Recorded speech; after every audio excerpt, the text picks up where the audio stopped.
Hi everyone. I need to say thank you to everyone for sending in messages to your teachers. Evan, Olivia, I know you're not still with us, our ladies, but I know that the teachers all appreciate knowing that you're safe. Jaden, your mum sent in a gorgeous photo and I'm really, really pleased that you're enjoying the stories. And Alicia, you're going to be fine. We all are, and we will see each other again soon, I promise. Right, today's story, from the world's worst teachers again, is called Miss Spick's Trike of Terror. In a world of horrible teachers, one in particular stands out for her wickedness. Step forward, or rather roll forward, Miss Spick. The lady may have been elderly, but she had lost none of her power to instill fear into the hearts of all the pupils at Spottington School. Miss Spick's eyes were as black as coal, her skin was as white as snow, her tongue was long and thin like a snake's, and when she spoke her S's would be sinister. The librarian always rode her three-wheeler mobility scooter along the aisles of books as fast as it would go. Kids had to leap out of the way to avoid being run over. Despite the wounded children strewn across the floor, the librarian kept her library impossibly neat and tidy. All the books' spines sat on the shelves in perfectly straight lines in strict alphabetical order. There was never a speck of dust or a spot of dirt to be seen anywhere in the Spottington School library. Miss Spick enforced a strict policy of no browsing. Signs reminded you of this at every step. In fact, there might have been more signs than there were books. Books were to be taken out or left well alone. When they were returned, the librarian would pull her magnifying glass. Sorry guys, Nelly thought she'd join in. When they were returned, the librarian would pull her magnifying glass out of her drawer and thoroughly inspect them for any damage. Without fail, Spick always found some. When she did, you had to pay. There's a fold line in the top of a page 137. Fine. There's discoloration on the book cover caused by exposure to sunlight. Fine. There's a greasy smudge from a thumb or a particularly stubby finger on the inside front flap. Fine. Spick determined the fines herself. They would vary wildly. The librarian would stare down at your shoes and determine from the state of them what she thought you could afford. Scuffed, 10 pence. Highly polished, £10. The money would then be snatched off you and stuffed in Spick's special tin. The tin was huge, more like a treasure chest, and was full to bursting with cash. Every child at Spottington School had fallen foul of Spick's greed, except two, the Tang twins. Tom and Tim Tang were child geniuses. The twins always received 100% in all their tests. The bullies called them nerds. No matter, these nerds were sure to invent some sort of supercomputer and become billionaires and take over the world. The Tangs had been dabbling with all kinds of inventions already, even though none had quite caught on yet. They had created the internet for cats. You might like that one, Nelly. Flying sheds, invisible hairdryers, exploding cricket balls, self-boiling eggs, night vision goggles for bats, nuclear-powered umbrellas, inflatable socks, electric flip-flops that walk themselves, and hair-free dogs. The Tang twins worked 10 times harder than anyone else at school.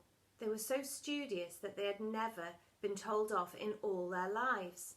So it will come as no surprise to you to learn that whenever they returned a book to the school library, it was absolutely spotless.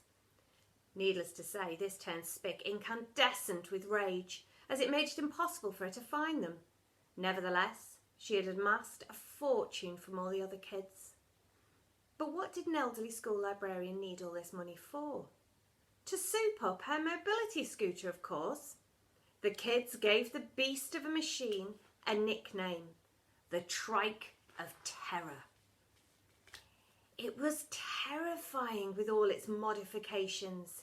It had blindingly bright headlights, a cage at the front big enough in which to fit a small child, a bull bar, black respray, booster battery, go faster stripes, racing tyres, a revolving number plate in case going 100 miles an hour she whizzed past a speed camera, a parachute at the back for instant stopping in an emergency, and a snakeskin seat.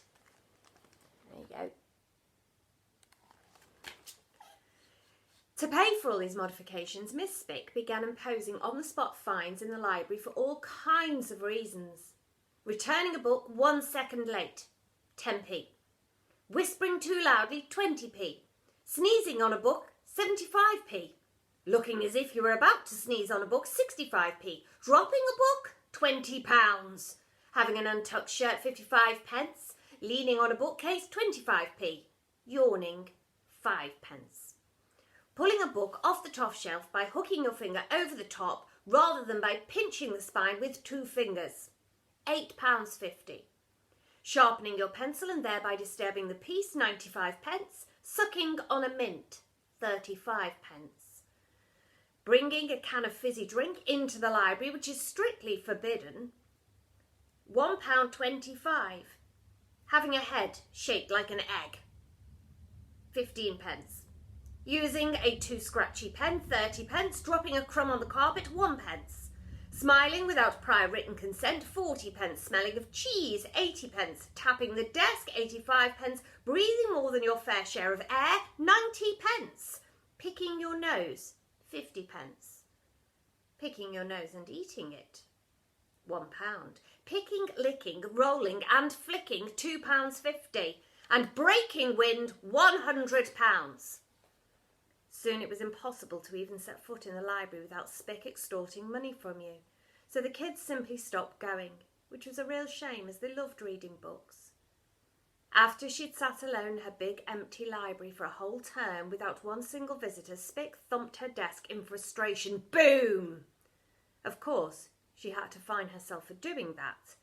She took 85p out of her special fines tin before immediately putting it back in. Then Miss Spick had a thought.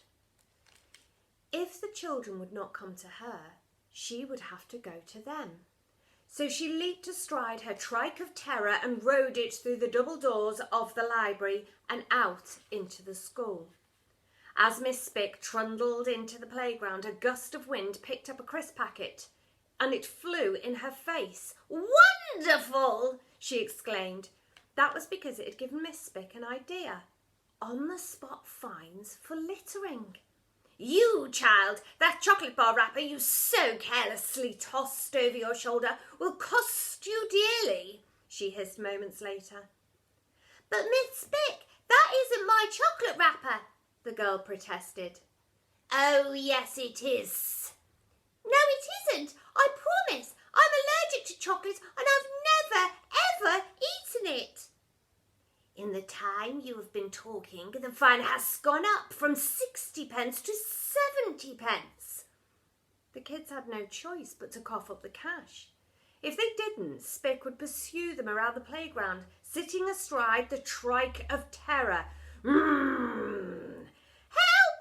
No! Ah!" The souped-up mobility scooter had just been fitted with stereo speakers. Now Miss Spick could listen to Beethoven's bombastic Fifth Symphony, her favourite piece of music, on a loop as she terrorised them. All the kids at Spottington School were running out of pocket money, and fast. Every last penny was going straight to Miss Spick, and they had nothing left to spend on the things that truly mattered in life, like football cards, hair scrunchies, ice cream, bubblegum, rude comics, whoopee cushions, stickers, smelly rubbers and gonks. Someone at the school had to do something to stop Miss Spick. The only kids at Spottington School who were not terrified of her were the Tang twins. It was time for the revenge of the nerds. One break time, the pair were sitting together on the bench in the playground getting on with some quiet reading. It was a weighty book they'd chosen themselves to read for fun. It was entitled An Expert's Guide to Rocket Science. Their 4 eyes scanned the pages, digesting every last indigestible fact. All was good in the world until they heard the distinctive chords of Beethoven's Fifth Symphony. It could mean only one thing. "Oh no," remarked Tim Tang. "Oh yes," replied Tom Tang. They looked up from their book. The music was heralding the arrival of Spick astride the trike of terror. "Rocket science will have to wait," said Tim. "It certainly looks like it," agreed Tom. The librarian came to a halt right next to them, the bull bar at the front crashing into their knees. "Crunch! Ouch!" said Tim. "Ditto," agreed Tom. "I do hope you haven't dented my scooter," hissed Miss Spick. "Us too. How can we help you, Miss Spick?" inquired Tim politely. "Well, well, well," began the librarian. "What have we here?" The lady had a long metal spike in one hand. At the end of it was dum dum dum, a burger wrapper. Tom peered closer. "It looks very much like a burger wrapper, Miss Spick." "I know that," she snapped. "Then we're glad to be of service, Miss Spick," added Tom, and the pair returned to their book. "Good day." Miss Spick's face soured. "The question is, what was it doing there right next to your footsies?" The Tang twins shared a puzzled look. "I imagine it blew over," guessed Tim.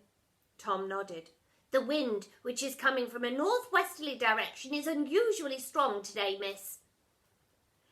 "It is certainly nothing to do with us, as we have never eaten a burger.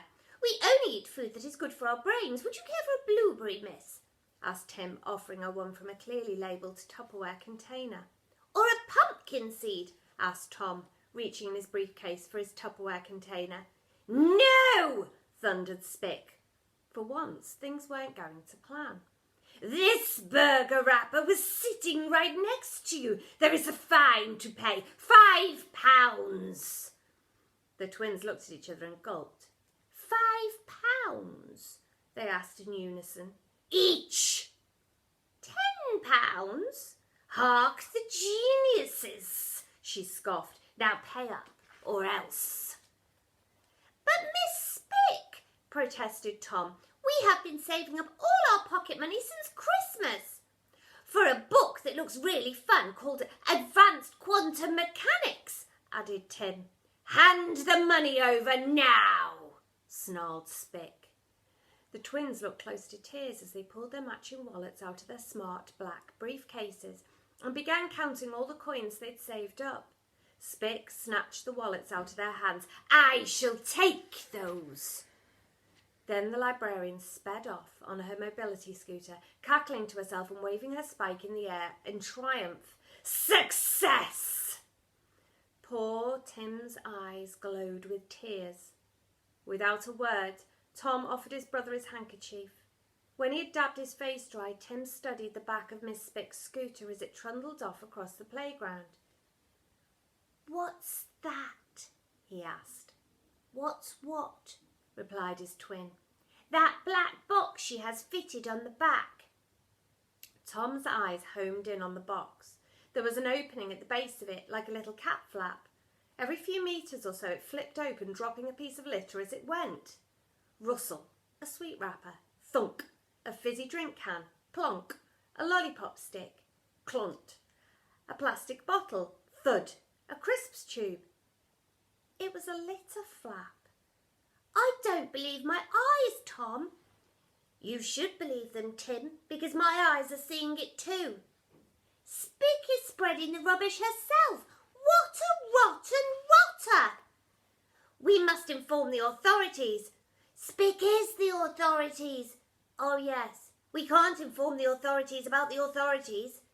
"No, if you will forgive me, Tom, I think I have a better idea," said Tim, his eyes lighting up with his own undeniable genius. "An expert's guide to rocket science has unwittingly provided the inspiration." All of a sudden, it dawned on Tom what Tim was on about. They were identical twins after all. "Are you thinking what I'm thinking?" he asked. "Great minds think alike." "They most certainly do," agreed Tom. The twins smiled and continued scanning the pages of their book. The pair were in no hurry to wreak their revenge. The Tangs were methodical and wanted their plan to be perfect, or, more accurately, perfectly dastardly. These boys didn't get 100% in every exam for nothing.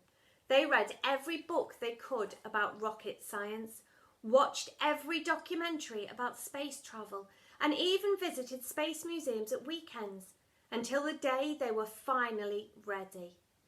That morning, the Tang twins spotted the Trike of Terror, parked up outside the ladies' toilet block in the playground. The librarian was famous for her long morning poos that would often go on until way into the afternoon.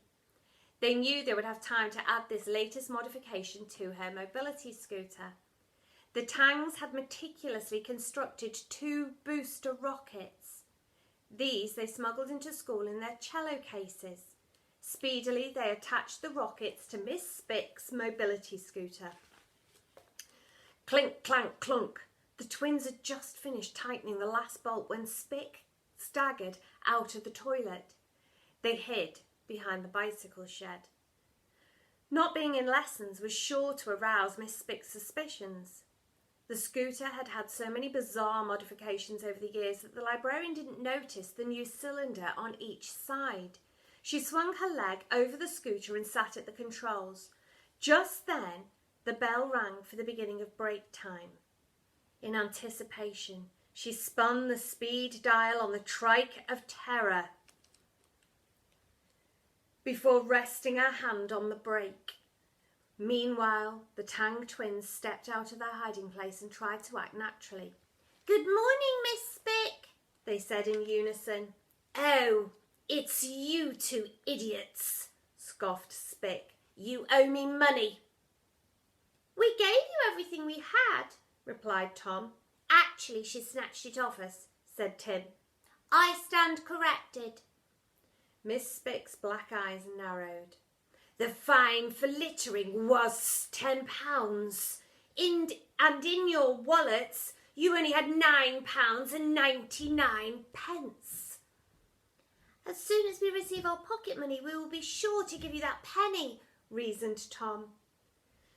"We can always deposit the coin through that little flap there," said Tim, pointing to the back of the scooter. "I don't know what you mean," protested the librarian. "Oh, I think you do," replied Tom. "Drive safely now." "Or should we say, fly safely?" "What are you 2 ridiculous nerds on about?" she demanded. "All in good time, Miss Spick," said Tom. "All in good time," echoed Tim. By this time, all the kids were pouring out their classrooms into the playground. "Lots and lots of horrible children to run over. This is going to be fun." "It most certainly is," replied the twins with a smile. Spick flicked a switch. Beethoven's Fifth boomed out of the speakers. The librarian let go of the brake.